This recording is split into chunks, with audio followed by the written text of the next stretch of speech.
La mayoría de ustedes cree que su hogar es un refugio, un santuario de paredes sólidas que mantiene el mundo exterior a raya. ¡Qué pensamiento tan reconfortante y tan profundamente estúpido! Las paredes no solo sirven para dejar fuera lo que nos asusta, también sirven para encerrarnos con lo que ya está dentro. El espacio entre el ladrillo y el yeso, el hueco bajo las tablas del suelo donde la oscuridad es tan espesa que podrías morderla, hay cosas que respiran ahí, cosas que no tienen nombre pero sí mucha hambre, esperando a que el sueño sea lo suficientemente profundo como para reclamar su turno. Presten atención a estos 3 testimonios de personas que, al igual que ustedes, se sentían seguras hasta que el silencio decidió empezar a hablar y las sombras de sus habitaciones cobraron un peso físico. Comencemos con alguien que aprendió que la tecnología no siempre es una ventana para vigilar. A veces es una invitación abierta para que lo que está afuera decida que tu vida le pertenece. Asterisco ocurrió hace 3 meses, pero cada vez que el sensor de movimiento de mi pasillo se enciende sin razón en mitad de la madrugada, el corazón se me detiene un segundo y el frío me sube por las vértebras. Compré una de esas cámaras de seguridad inteligentes para vigilar a mi perro mientras trabajaba, ya saben, esa paranoia moderna de querer tener el control total. Era un modelo sencillo, con visión nocturna y detección de sonido de alta sensibilidad. La primera semana todo fue normal, vídeos aburridos del perro durmiendo, rascándose o ladrando a algún repartidor invisible. Pero el martes de la segunda semana, el aire de la casa se sintió distinto, eléctrico. Recibí una notificación al teléfono a las 3 de la mañana. Movimiento detectado en el salón. Abrí la aplicación con los ojos entrecerrados, esperando ver una sombra de paso o un error del sistema. En la pantalla, todo estaba en ese tono grisáceo y granulado de la visión nocturna que hace que todo parezca muerto. Mi perro, un Golden Retriever que suele dormir como un tronco, estaba sentado en medio de la habitación, rígido como una estatua de sal, mirando fijamente hacia el rincón oscuro detrás del sofá. No había nada allí, solo vacío. De repente, el altavoz de la cámara emitió un pequeño estallido estático, un siseo que cortó el silencio de mi dormitorio. Pensé que era un fallo de interferencia, pero entonces escuché un susurro que me heló la sangre. No venía de mi habitación, venía del altavoz del móvil. Una voz ronca, una voz que sonaba como si alguien estuviera frotando papel de lija contra un hueso seco, pronunció mi nombre completo, con apellido y todo. Me quedé paralizado en la cama, sin poder siquiera cerrar la aplicación. Vi cómo el perro empezaba a retroceder centímetro a centímetro, con el pelo del lomo erizado como púas, gimiendo de una forma que nunca le había oído, un sonido de pura agonía animal. Entonces, una mano horriblemente larga, con dedos que parecían tener demasiadas articulaciones y una piel que colgaba como jirones de seda podrida, emergió lentamente de detrás del sofá. No salió de las sombras parecían ser parte de ella. Comenzó a acariciar la cabeza del perro con una ternura obscena. Lo más aterrador no fue la mano, sino que el perro no se alejó, simplemente cerró los ojos, agachó la cabeza en señal de sumisión total y empezó a temblar tan violentamente que se escuchaba el castañeo de sus dientes en el micrófono. Bajé corriendo las escaleras con un bate, encendiendo todas las luces, gritando como un loco para ahuyentar lo que fuera. No había nadie. El aire olía a ozono y a perro mojado. El perro estaba solo, acurrucado en un rincón, orinado del miedo y con marcas de dedos grisáceos en el pelaje de su cabeza. Al revisar la grabación después, el vídeo terminaba justo antes de que yo bajara, pero había un archivo de audio adicional que se había grabado solo. Lo reproduje una sola vez antes de borrar la cuenta. Era el sonido de alguien respirando rítmicamente justo al lado del micrófono de la cámara, seguido de un mensaje que me hizo cambiar las cerraduras y mudarme a un hotel al día siguiente. Gracias por dejarme entrar, me gusta más este lado del cristal, y me gusta aún más cómo sabe tu miedo desde aquí dentro. Asterisco. Asterisco es fascinante cómo gastamos fortunas en seguridad electrónica solo para darnos cuenta de que estamos instalando ojos para que el enemigo nos vea mejor. El pobre diablo de la cámara ahora sabe que su perro no es el único que duerme en esa casa.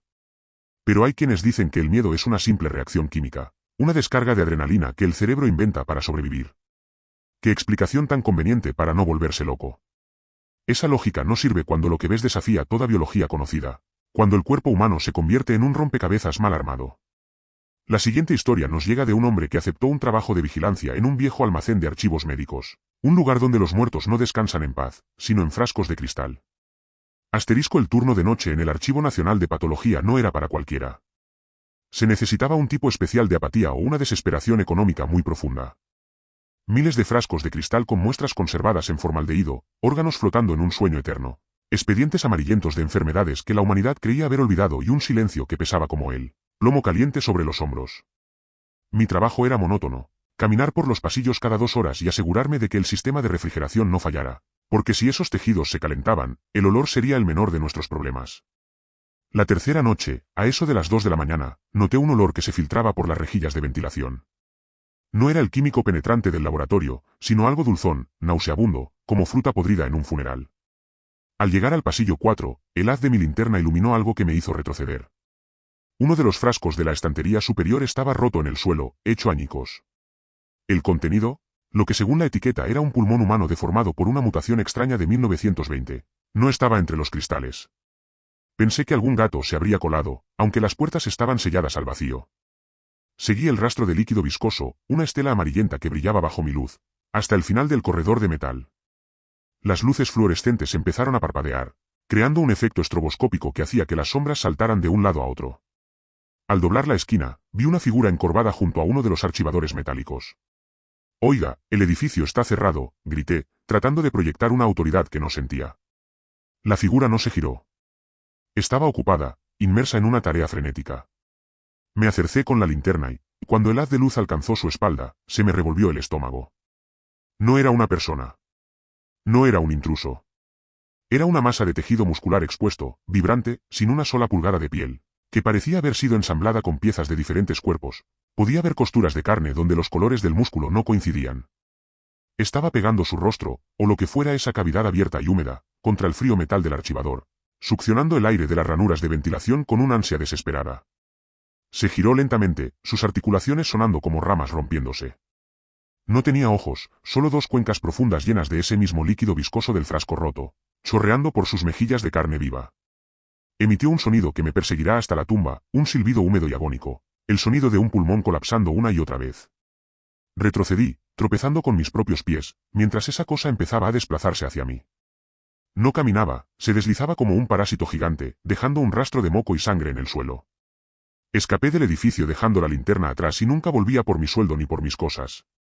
A veces, por las noches, cuando el aire de mi habitación se vuelve denso y huele a esa dulzura podrida, escucho un silbido húmedo bajo mi ventana y sé que algo se escapó de aquel archivo, y que el rastro de líquido viscoso ahora termina justo en el umbral de mi puerta asterisco. ¿Sienten eso? Ese pequeño pinchazo de duda sobre si cerraron bien la puerta de entrada. No se preocupen, si esa masa de músculos quiere entrar, las cerraduras son solo una sugerencia decorativa. A veces no es lo que vemos lo que nos destruye, sino lo que nos vemos obligados a ignorar para no terminar en una habitación acolchada. Nuestra última historia trata sobre los lazos familiares, esos que se supone que son eternos, y cómo, en ocasiones, la muerte es solo el comienzo de una relación mucho más estrecha y asfixiante de lo que podrías imaginar. Asterisco mi hermana gemela, Elena, murió en un accidente de coche hace exactamente un año. Fue un impacto seco, un error de un segundo que dejó un vacío que nada podía llenar. Desde entonces, mi vida se convirtió en un desierto de dolor y medicamentos para dormir. Pero hace un mes, el silencio de la casa empezó a romperse. Empecé a escucharla. No eran voces en mi cabeza, no era mi imaginación buscando consuelo, era el sonido físico de sus uñas largas rascando la pared de yeso que compartía mi dormitorio con el suyo.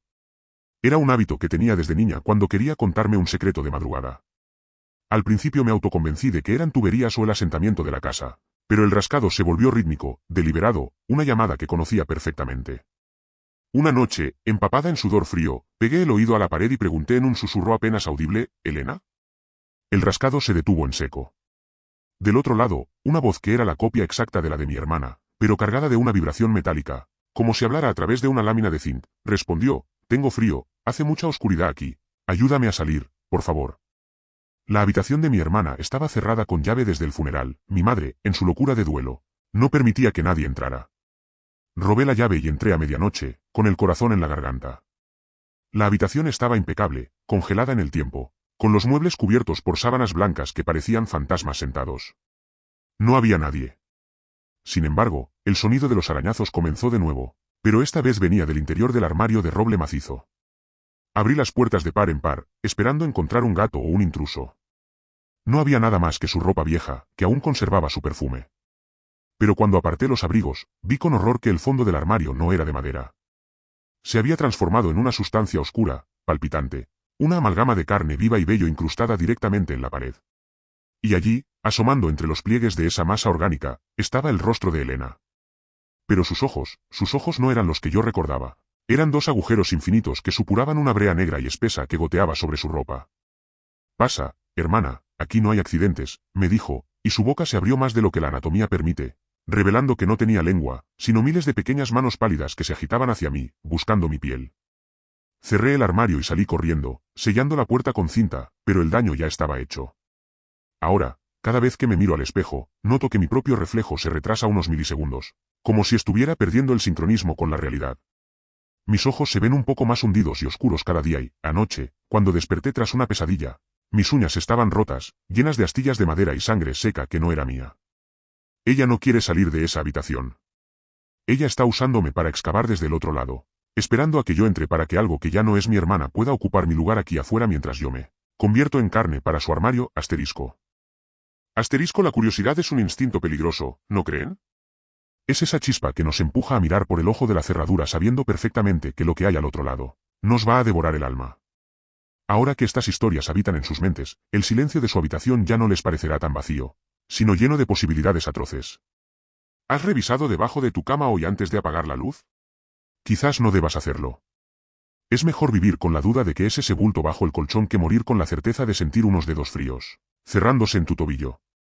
Dulces sueños, si es que el sonido de los arañazos en tu pared te permite conciliar el sueño.